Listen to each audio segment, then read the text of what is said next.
ज्योतिबाच्या नावाने चांगबाला दरवर्षीप्रमाणे यावर्षी पण चैत्री यात्रेला बेळगावहून आम्ही पायी 16 बैलगाड्या 250 भक्त पायी वारी करत नारळी बेळगाव इथून सुरुवात इथनं आम्ही चन्नमापर्यंत वाजत गाजत जाणार.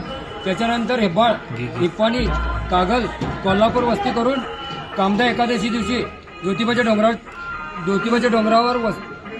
डोंगर चढणार. गाई मुखावर विधिवत ज्योतिबाची पूजा करून त्याच्यानंतर आम्ही वाजत गाजत ज्योतिबाच्या मंदिरात जाणार. ज्योतिबाच्या मंदिरात गेल्यावर एकादशी दिवशी उपवास असतो सगळ्यांचा पायीवारी करण्याचा. द्वादशी दिवशी पोळीचा निवेद करून ज्योतिबा देवाला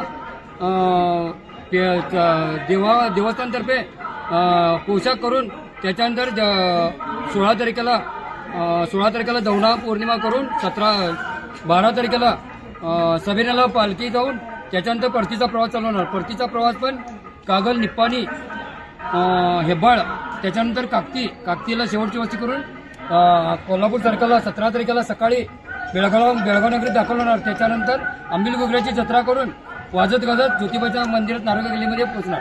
ही दादा महाराज अस्तेकरांची परंपरा आहे. गेली 60 वर्ष ही तिसरी पिढी दादा महाराजांची मुलं आता नात्र ही परंपरा अशीच चालू ठेवणार. बसने जाणे मजा वेगळी आणि चालत जाणं पायी वारी करणे मजा.